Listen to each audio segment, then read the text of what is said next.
Hello বন্ধুরা, তো আজ আমি এখানে মুসুর ডালের পাতলা খিচুড়ি রেসিপি নিয়ে চলে এসেছি। উপকরণ কী কী লাগবে এখানে তোমাদের সামনে আছে। আর যেখানে দরকার যেন চাল ডাল, এটাও তোমাদের ধুয়ে রেডি করা আছে।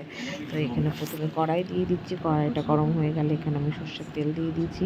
তো সর্ষের তেল দেওয়ার পরে এখানে অন্য একটা পাত্রে মানে হাঁড়ির মধ্যে আমি জল গরম দিয়ে দিয়েছি।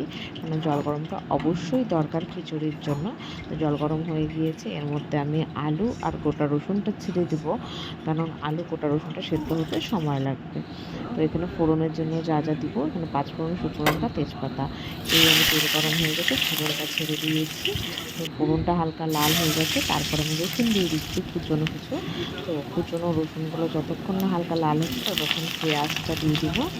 তো পেঁয়াজটা দেওয়ার পরে কাঁচা লঙ্কা দিয়ে দেবো। যতক্ষণ না পেঁয়াজ আর লঙ্কা আর রসুন হালকা ব্রাউন না হচ্ছে ততক্ষণ আমাকে পেঁয়াজটা ভাজতে হবে। তো পেঁয়াজটা ভাজা হয়ে আসছে। তো এখন আমি এর মধ্যে দিব চাল ডাল ধুয়ে রাখা যেটা আছে সেটাকে আমি অ্যাড করব। কারণ চাল ডালটাকে ভালো করে কষাতে হবে। খিচুড়িতে যতক্ষণ না চাল ডাল ভালো মতন কষবে ততক্ষণ খিচুড়ির স্বাদ কিন্তু আসবে না। তো এখানে আমি দিয়ে দেবো প্রথমে লবণ, তারপরে দিয়ে দেবো হলুদ। স্বাদ মতো লবণটা দিয়ে দিতে হবে, যে যেরকম স্বাদের প্রয়োজন সে সেরকমভাবে লবণটা দেবে। তো আমি এখানে লবণ হলুদটা অ্যাড করে দিয়ে ভালো মতন এটাকে চাল ডালটাকে কষাবো। কষাবো মানে ভালো করে একটু ভাজতে হবে এখন আমার, কারণ এখানে ভাত যতক্ষণ না ভালো মতন ভাজা হবে ততক্ষণ কিন্তু খিচুড়ি একদম ভালো লাগবে না।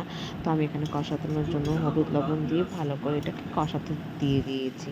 এখন দেখো এখান থেকে প্রচুর জল ছেড়ে দেবে। তো এই জলটা শুকিয়ে চাল ডালটা ভাজা হবে। এখানে আমার চাল ডালটা ভাজা হয়ে এসছে, আর একটু ভাজা হবে। ভাজা হয়ে আসলে এটাকে আমি হাঁড়ির মধ্যে নিয়ে যাব। এবার হাঁড়িতে নিয়ে যেতে হলে আমি কড়াইটা ধরতে পারবো না, কারণ আমার অন্য হাতে একটা ফোন আছে। তো আমি হাতার মাধ্যমে আমি এটাকে হাঁড়িতে নিয়ে যেতে হবে। তো এখানে দেখো আমার চাল ডাল একদম ভাজা হয়ে গেছে, তেল একদম উপরে চলে এসছে ভেজে।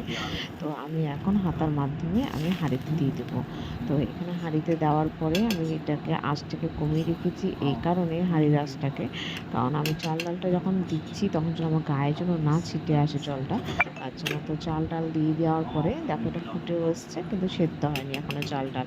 তো সেদ্ধ হতে কিছুক্ষণ টাইম লাগবে। তো তারপরে আমি যখন 20 মিনিট আধা ঘন্টা পর দেখলাম, তো দেখছি আমার চাল ডালটা প্রায় সেদ্ধ হয়ে এসেছে, কিন্তু জলটা এখনও শুকাতে টাইম লাগবে। তো এটা শুকানোর জন্য আমি আরও কিছুক্ষণ টাইম ছেড়ে দিয়েছি। তো এখানে আমার খিচুড়ি যখন শুকিয়ে গেছে জল, তো আমার রেডি হয়ে গেছে। দুটো আলু দিয়ে একটা রসুন দিয়ে আমি খিচুড়িটা বেড়ে নিয়েছি, আর একটা অমলেট ভেজে নিয়েছি। তো কার কীরকম খিচুড়ি খেতে ভালো লাগে অবশ্যই জানি।